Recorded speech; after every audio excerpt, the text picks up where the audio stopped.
नमस्कार दोस्तों। भूल की है तो सजा तो मिलेगी। एक बार भगवान विष्णु जी शेषनाग पर बैठे बैठे बोर हो गए तो उन्होंने धरती पर घूमने का विचार मन में किया। वैसे भी कई साल बीत गए थे।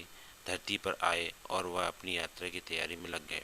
स्वामी को तैयार देख लक्ष्मी माँ ने पूछा, आज सुबह सुबह कहाँ जाने की तैयारी हो रही है?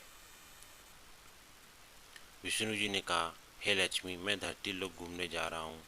तो कुछ सोचकर लक्ष्मी माँ ने कहा, हे देव, क्या मैं भी आपके साथ चल सकती हूँ? भगवान विष्णु ने दो पल सोचकर कहा, एक शर्त पर तुम मेरे साथ चल सकती हो। तुम धरती पर पहुँच उत्तर दिशा की ओर बिल्कुल मत देखना। इसके साथ ही माता लक्ष्मी ने कहा हाँ कहकर अपनी बात मनवा ली। और सुबह सुबह माता लक्ष्मी और भगवान विष्णु धरती पहुँच गए। अभी सूर्य देवता निकल ही रहे थे। रात बरसात होकर ही हटी थी। चारों ओर हरियाली ही हरियाली थी। उस समय चारों ओर शांति थी और धरती बहुत ही सुंदर दिख रही थी। और माँ लक्ष्मी मंत्र मुग्ध होकर धरती को देख रही थी और भूल गई कि पति को क्या वचन देकर आई हैं। चारों ओर देखती हुई कब उत्तर दिशा की तरफ चली गई। उत्तर दिशा में माँ लक्ष्मी को बहुत सुंदर बगीचा नजर आया और उस तरफ से भीनी भीनी खुशबू आ रही थी और बहुत ही सुंदर सुंदर फूल खिले थे। यह एक फूलों का खेत था और माँ लक्ष्मी बिना सोच समझे उस खेत में गईं और एक सुंदर सा फूल तोड़ लाईं। लेकिन यह क्या, जब माँ लक्ष्मी विष्णु जी के पास आई तो भगवान विष्णु की आंखों में आंसू थे और भगवान विष्णु ने लक्ष्मी को कहा, कभी भी किसी से बिना पूछे उसका कुछ नहीं लेना चाहिए, और ही अपना वचन भी याद दिलाया। माँ लक्ष्मी को अपनी भूल का पता चला तो उन्होंने भगवान विष्णु से इस भूल की माफ़ी मांगी। तो भगवान विष्णु ने कहा कि जो भूल तुमसे हुई है उसकी सज़ा तो तुम्हें ज़रूर मिलेगी। जिस मालिक के खेत से तुमने बिना पूछे फूल तोड़ा है, यह एक प्रकार की चोरी है। इसलिए तुम अब 3 साल तक मालिक के घर नौकर बन के रहो। उसके बाद मैं तुम्हें बैकुंठ वापस बुलाऊंगा। माँ लक्ष्मी ने चुपचाप सर झुकाकर हाँ कर दी। आजकल की लक्ष्मी थोड़ी थी और माँ लक्ष्मी एक गरीब औरत के रूप धारण करके उस खेत के मालिक के घर गई। घर क्या, एक झोपड़ा था और मालिक का नाम माधव था। माधव की बीवी, 2 बेटे और 3 बेटियां थीं। वे सभी छोटे से खेत में काम करके किसी तरह अपना गुजारा करते थे। माँ लक्ष्मी जब एक साधारण गरीब औरत बनकर जब माधव के झोपड़े पर गई तो माधव ने पूछा, बहन, तुम कौन हो और इस समय तुम्हें क्या चाहिए? तब माँ लक्ष्मी ने कहा,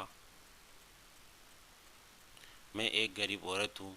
मेरी देखभाल करने वाला कोई नहीं है। मैंने कई दिनों से खाना भी नहीं खाया। मुझे कोई भी काम दे दो। साथ में मैं तुम्हारे घर का काम भी कर दिया करूँगी। बस मुझे अपने घर के कोने में एक आश्रय दे दो। माधव बहुत ही अच्छे दिल का मालिक था। उसे दया आ गई और उसने कहा, बहन, मैं तो बहुत ही गरीब हूँ। मेरी कमाई से मेरे घर का खर्च बड़ी मुश्किल चलता है, लेकिन अगर मेरी 3 की जगह 4 बेटियां होती तो भी मुझे गुजारा करना था। अगर तुम मेरी बेटी बनकर जैसा रूखा सूखा हम खाते हैं उसमें खुश रह सकती हो तो बेटी अंदर आ जाओ।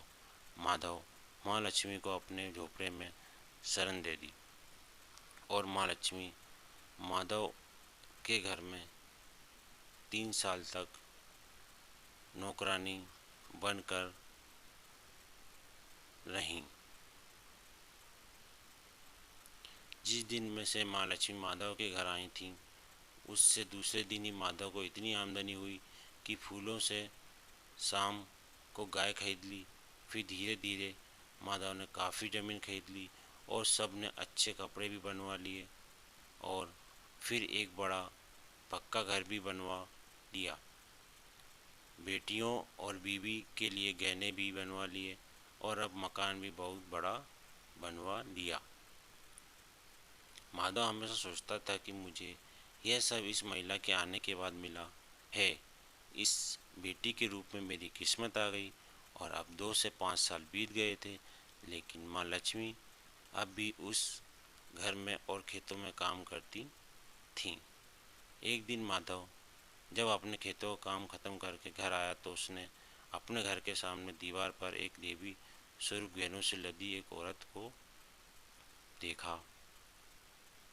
ध्यान से देखकर पहचान गया, अरे यह तो मेरी मुंह बोली चौथी बेटी यानी वह औरत है जो, और पहचान गया कि ये तो माँ लक्ष्मी है। अब माधव का पूरा परिवार बाहर आ गया था और सब हैरान होकर माँ लक्ष्मी को देख रहे थे। माधव बोला, हे माँ, हमें माफ़ कर, हमने तेरे संजाने में ही घर और खेत का काम करवाया है। माँ, यह कैसा अपराध हो गया? हे माँ, हम सबको माफ़ कर दे। अब माँ लक्ष्मी मुस्कुराई बोली, माधव, तुम बहुत अच्छे हो और दयालु व्यक्ति हो। तुमने मुझे अपनी बेटी की तरह से रखा, अपने परिवार सदस्य की तरह से। इसके बदले मैं तुम्हें वरदान देती हूँ कि तुम्हारे पास कभी भी खुशियों की और धन की कमी नहीं रहेगी। तुम्हें सारे सुख मिलेंगे जिसके तुम हकदार हो। और फिर माँ अपने स्वामी के द्वारा भेजे रथ में बैठकर वैकुंठ चली गईं।